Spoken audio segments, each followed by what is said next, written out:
Sa iba't ibang panig ng mundo ay may mga gusali at palasyo na hindi lang basta tirahan, kundi sumasalamin din sa kapangyarihan, yaman at kasaysayan ng mga nagmamay-ari. Mula sa mga ingrandeng royal residence na saksi sa mahahalagang yugto ng kasaysayan hanggang sa mga modernong private mansions na puno ng mga makabagong teknolohiya at karangyaan, bawat isa dito ay may kanya-kanyang kwento. May ilan na itinuturing na priceless cultural treasures, habang ang iba naman ay may presyong umaabot sa bilyon-bilyong dolyar.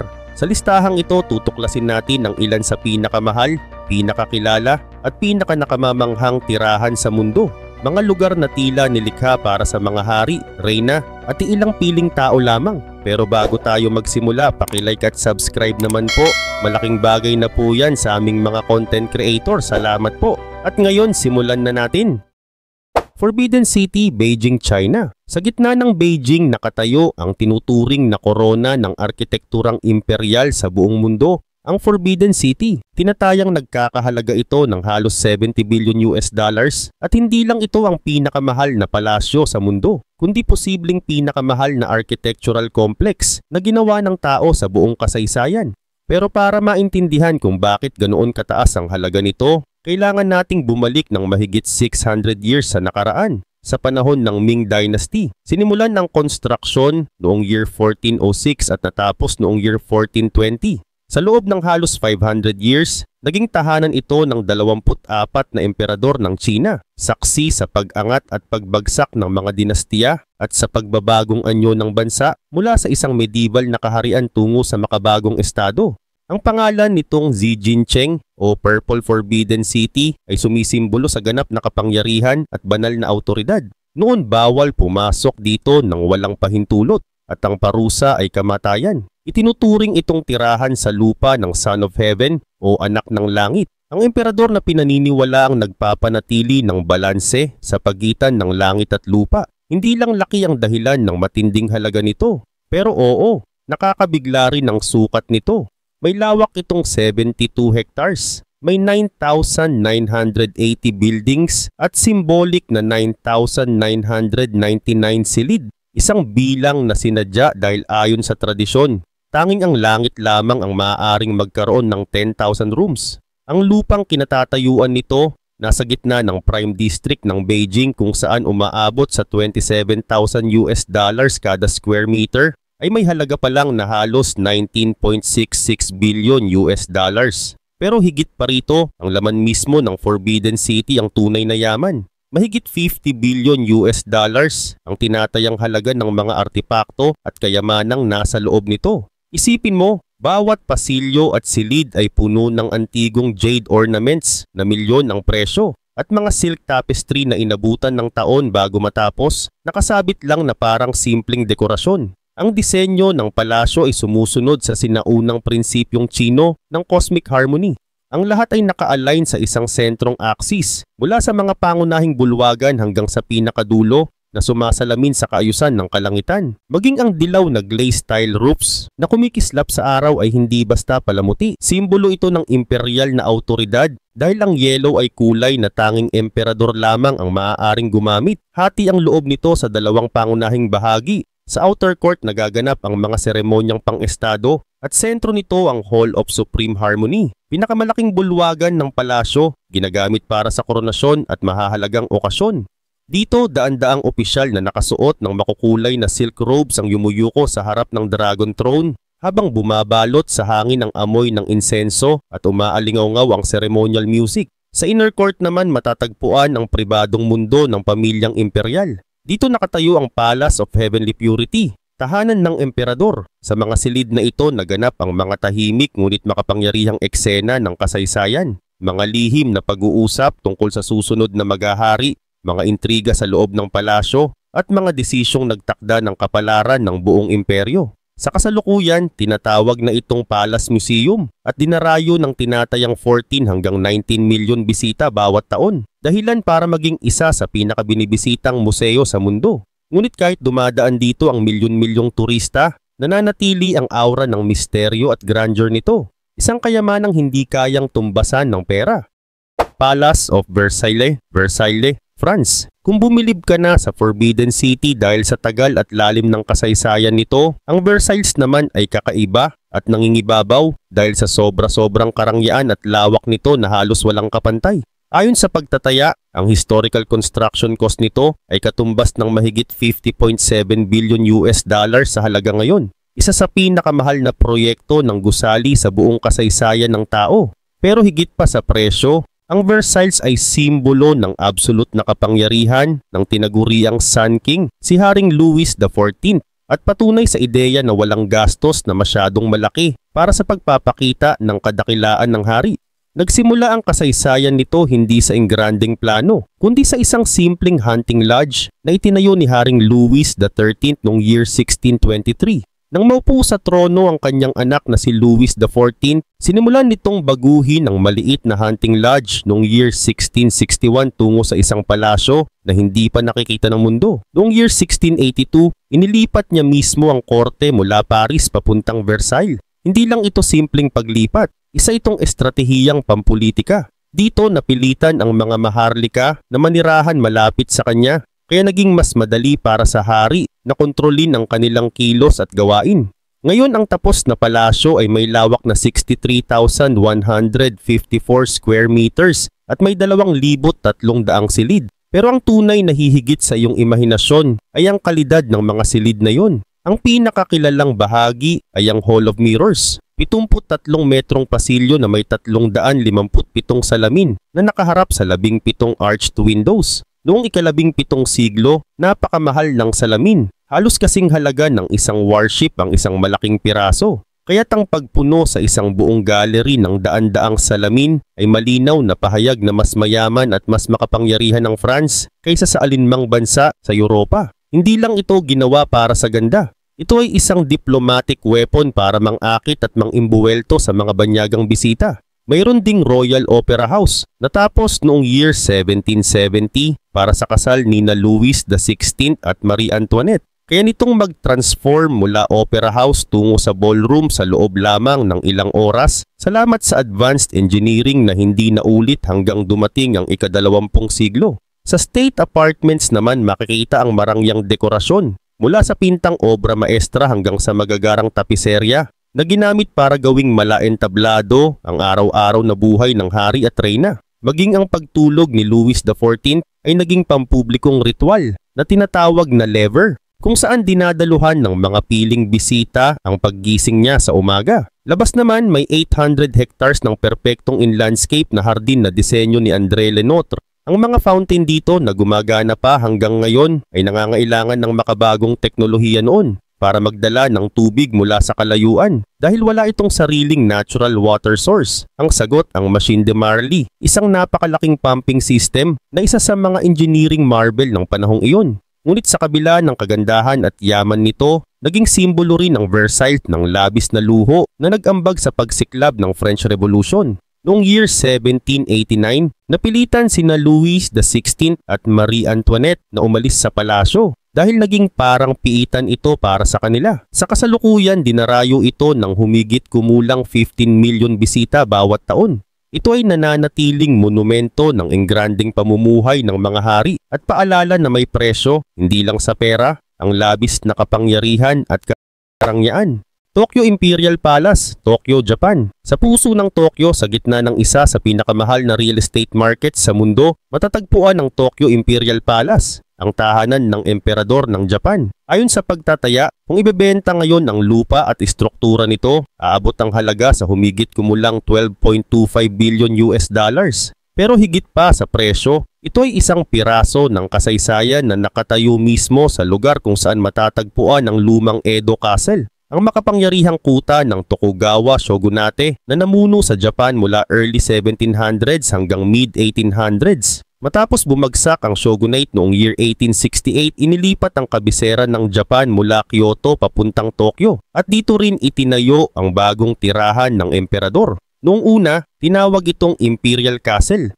pero nasira ang maraming bahagi nito sa sunog noong year 1873. Muling itinayo at pinaunlad sa mga sumunod na dekada hanggang sa unti-unti itong naging modernong palasyo na kilala natin ngayon. Ang buong complex ay napapalibutan ng malalawak na moat at makakapal na bato na parang hinango mula sa panahon ng samurai. Mayroon itong malalawak na hardin, ceremonial halls, opisina at tirahan ng pamilyang imperial. Pero hindi tulad ng ibang palasyo sa ating listahan, ang karamihan sa mga gusali nito ay hindi bukas sa publiko. Maliban na lang sa dalawang espesyal na araw sa isang taon, January 2 para sa bagong taon at February 23 para sa kaarawan ng emperador. Sa mga araw na ito, libu-libong tao ang pumupunta para masilayan ng mismong emperador at kanyang pamilya na kumakaway mula sa balkonahe. Isa sa mga pinakapinupuntahan ng mga turista ay ang Nijubashi Bridge, dalawang tulay na magkasunod, isa gawa sa bato at isa sa bakal, na parang pintuang bumubukas patungo sa isang nakatagong mundo.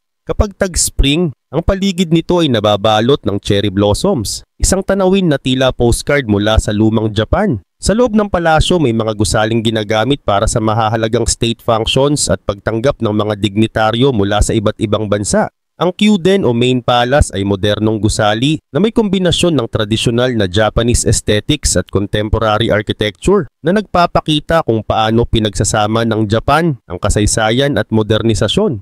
Ang halaga ng lupa kung saan nakatayo ang Tokyo Imperial Palace ay halos hindi masukat dahil nasa gitna ito ng Chiyoda Ward kung saan ang presyo bawat metro kwadrado ay kabilang sa pinakamataas sa buong mundo. May mga ekonomista pa ngang nagsasabing kung ibebenta ang buong compound, posibleng mabili nito ang malaking porsyento ng kabisera ng mga bansa sa Asya. Ngayon ang Tokyo Imperial Palace ay hindi lang simbolo ng monarkiya ng Japan, kundi isang tahimik na santuwaryo sa gitna ng abalang metropolis. Isang lugar kung saan tila humihinto ang oras at nananatiling buhay ang koneksyon ng bansa sa mahigit 1,000 taong kasaysayan nito. Buckingham Palace, London, United Kingdom. Sa puso ng London nakatayo ang isa sa pinakakilalang gusali sa buong mundo, ang Buckingham Palace. Ito ang opisyal na tirahan at administratibong punong himpilan ng monarkiya ng United Kingdom at tinatayang may halaga na humigit kumulang 4.9 billion US dollars.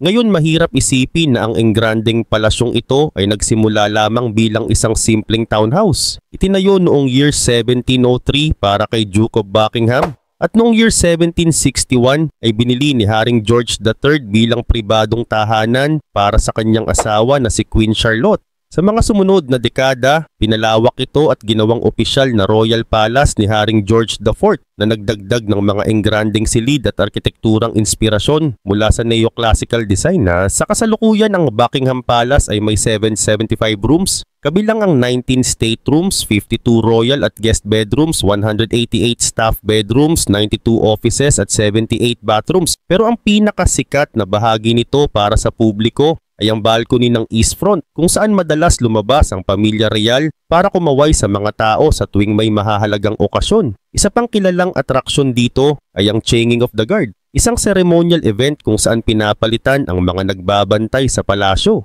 Ito ay hindi lang simpleng pagbabantay. Isa itong tradisyong may kasaysayan at simbolismo na dinarayo ng libu-libong turista mula sa iba't ibang panig ng mundo. Bukod sa pagiging tirahan, isa rin itong aktibong opisina.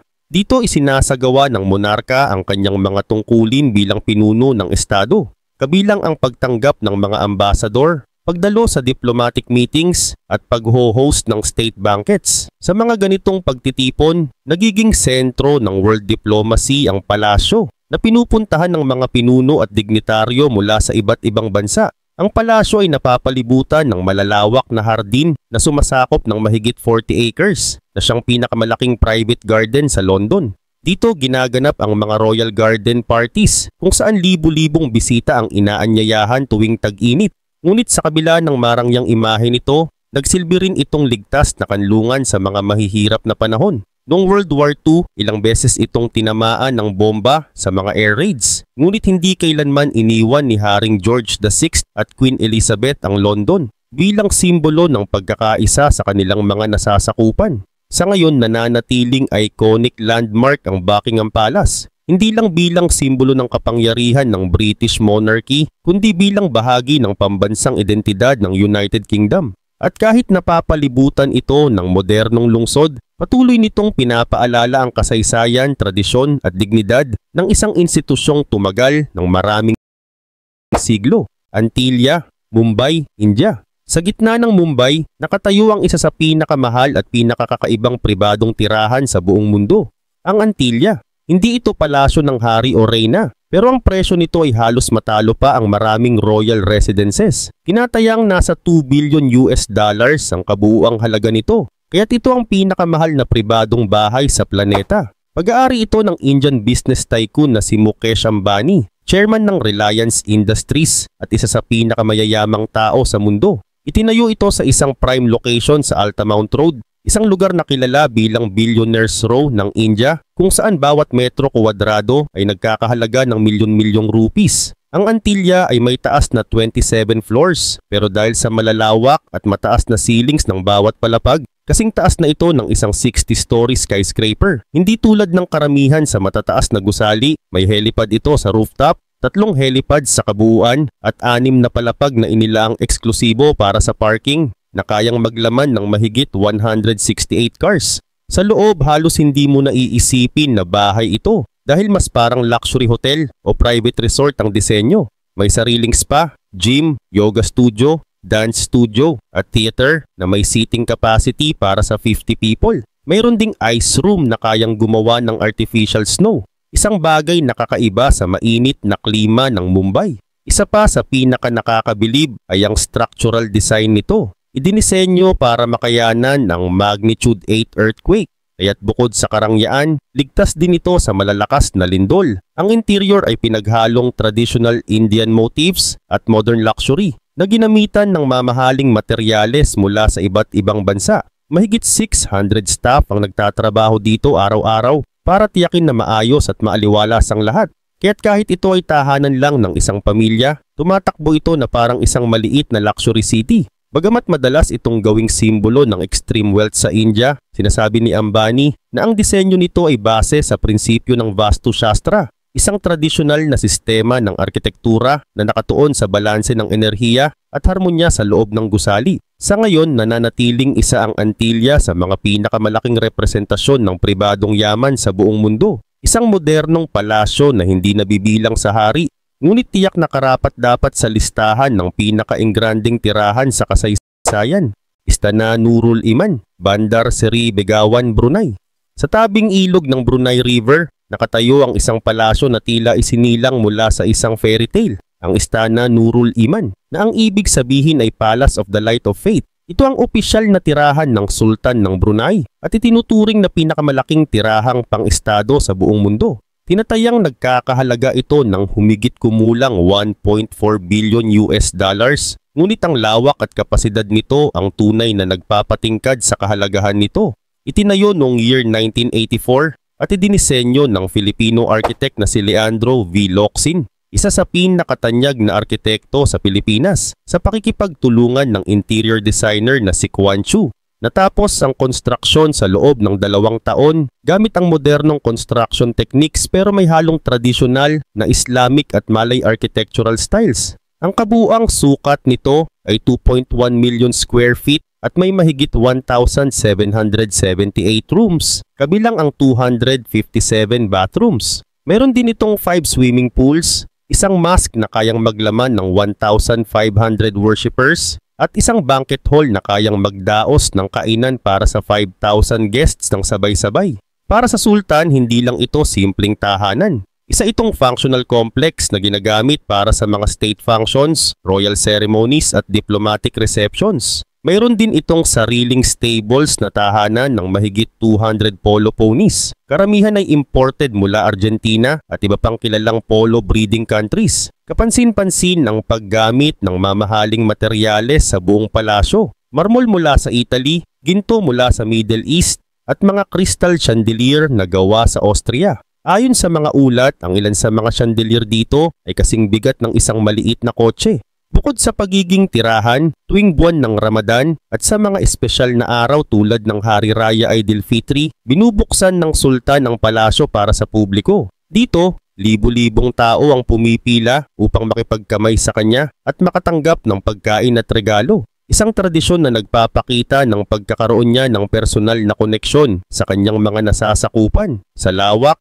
karangyaan at kahalagahan nito sa politika at kultura ng Brunei, nananatiling simbolo ang Istana Nurul Iman ng kaharian at ng walang kapantay na yaman ng sultan. Ito ay hindi lamang isang palasyo, isa itong buong mundo na nakapaloob sa iisang bubong. Winter Palace, St. Petersburg, Russia. Sa malamig at magarang lungsod ng St. Petersburg, matatagpuan ang Winter Palace, isang gusali na minsang naging puso ng kapangyarihan ng Russia. Itinayo noong kalagitnaan ng 18th century para maging opisyal na tirahan ng mga Russian Tsar at sa loob ng halos 2 siglo, dito nanirahan ang mga pinuno ng pinakamalawak na imperyo sa mundo. Idinisenyo ni Italian architect Bartolomeo Rastrelli, ang palasyo ay sumasalamin sa Baroque architecture na puno ng dekorasyon, masalimuot na detalye at ingranding proporsyon. May lawak itong mahigit 60,000 square meters at may higit sa 1,500 rooms. Bawat isa ay puno ng kasaysayan, sining at karangyaan.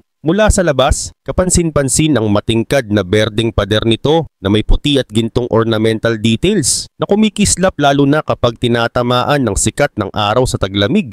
Sa loob makikita ang grand staircase na parang dinisenyo para sa mga fairy tale at mga silid na puno ng painting, sculpture at antique furnishings mula sa iba't ibang bahagi ng mundo.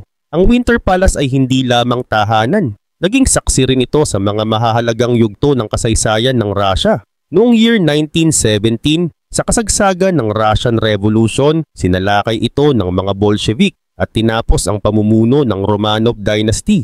Ang kaganapang ito ay naging isa sa mga pinaka-iconic na eksena sa political history ng mundo.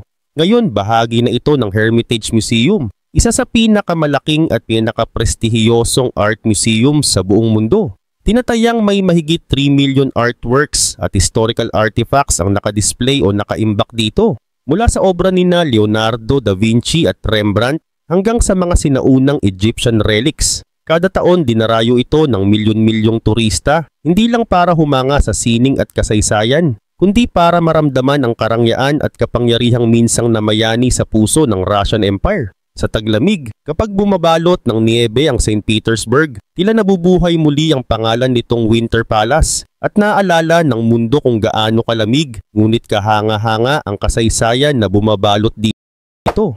The Grand Palace, Bangkok, Thailand. Sa puso ng Bangkok nakatayo ang The Grand Palace, isang kompleks ng magagarang gusali na higit 2 siglo ng sentro ng kapangyarihan, relihiyon at kultura ng Thailand. Itinatag ito noong year 1782 kasabay ng paglipat ng kabisera mula Thonburi patungong Bangkok sa ilalim ng pamumuno ni Haring Rama I.